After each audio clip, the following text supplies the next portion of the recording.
Hello. Before I tell the story, I just want to say this was such an awesome night, and thank you to all the storytellers and everyone who put it on. This was really great and fun to be a part of, so thank you. So here's a little story. The minivan is all packed up. I hug my mom goodbye while Dad checks my tire pressure. I take one last look at my childhood home in Illinois before I turn to climb in the driver's seat to take off for my new life in Nashville. When my dad approaches me, can I speak with you for a moment? My dad is a mechanical engineer. He doesn't talk about things, so I figure that maybe this moment, me taking off for my post-college adult life, has made him a little emotional. We walk around to the other side of the van, and I find a finger in my face. I can't believe that a daughter of mine would live with a man before marriage. You are an embarrassment to this family. Okay, bye, Dad. Love you too. The road blurs dangerously through my tears as I drive away, but I keep driving, intent on putting miles between me and my father's house. Only my dad could perceive my move to Nashville as a disgrace. I was moving to Nashville to join an AmeriCorps program to do social work for senior citizens. The AmeriCorps director there had put me in contact with another guy from the program who was also looking for a roommate, which I had so appreciated because I was moving by myself to a faraway city where I didn't know a soul. But to my dad, this is an abomination. There's no arguing with him. It's his way or the highway. Well, fine. I was going to take the highway.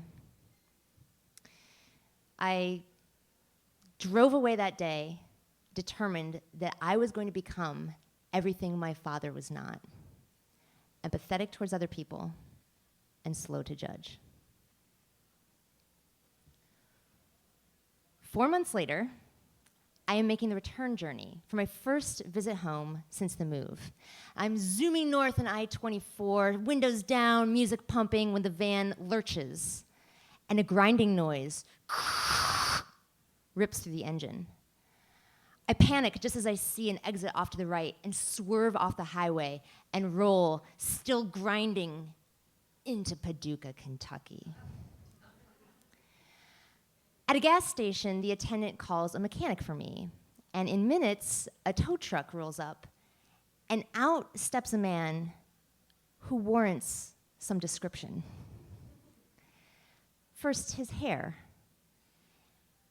Imagine that it's Halloween, and some kid has dropped his Wayne's World wig in the middle of the street, and it gets run over by a car, and then dragged for half a mile. That is this man's hair. His teeth look like they've been kicked, but from the inside, so that what teeth he has left protrude over his lips. The embroidered name tag on his coveralls says, Ronnie. Ronnie extends a greasy hand towards me. I make a point of looking him in the eye, smiling, and shaking it. Ronnie takes a look under the hood, says, alternator's busted. He hitches my minivan to his toe, pops open the passenger door of the cab, says, get in. Oh, I thought maybe that you would take the van. Come on, girl, we got gear to the shop. Okay. I just figured to myself, today will be a day of adventure, and I will learn about one man's life in Paducah, Kentucky. So I climb in, and on the drive over, I ask him, so what is there to do in Paducah? Oh, well, not much. Most Fridays, me and my brother go to the strip club out west of town. They got this girl there with big old tits. She slaps them together like a trained seal. It's some crazy shit. Like, okay, great. I like this Ronnie guy. He's very observant. Back at Ronnie's garage, he pulls out a folding chair for me so I can keep him company. And it's just the two of us, and as he works, he tells me stories, and I learn a lot. Like how to make meth, which is actually very interesting. And Ronnie tells me that his brother just got out of jail for it. Oh yeah, he's pissed. Yeah? Oh yeah, he's looking for the guy who ratted on him. He's gonna kill that motherfucker. Yeah, I'm sure jail's probably pretty bad. Yeah. Oh, he's doing all right now though, yeah. Yeah, now he's fucking this girl with a round ass. Ronnie grins at me. Not the one you got. Bet them boys love smacking that, huh? Bet they like it, don't they? Don't they? What? Bet you like it too. Ronnie announces that he's going to get his brother's help with the van.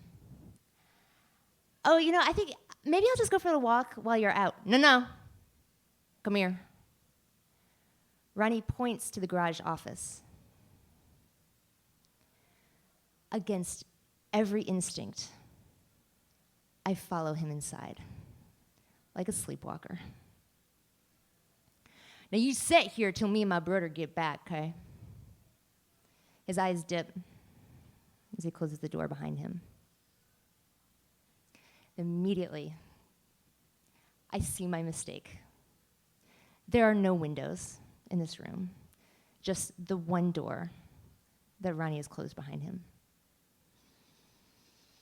I hear his engine sputter to life as I stare hard at that door, willing it to be unlocked. I hear his engine fade down the street, and adrenaline kicks me to my feet. I leap for the door, try the knob. The door opens. I walk out of the garage, and I keep walking. I'm in some kind of residential area. I don't know where. I don't even know which direction the gas station is. It's 2003. I don't have any internet on my phone. I don't know what to do, so I call home. My mom picks up. I speak quickly to save battery. Mom, the van broke down. I'm in Paducah, Kentucky. Ronnie's garage. He's saying very sexually inappropriate things to me. I am not safe here. Mom says that she will send Dad right down to get me. He'll be there in 5 hours. I find a main road, and I just start walking, hoping that I don't run into Ronnie and his brother on their way back. Finally, I find a diner, go inside, sit down, recharge my phone, call my mom, tell her where I'm at, and wait. Darkness falls.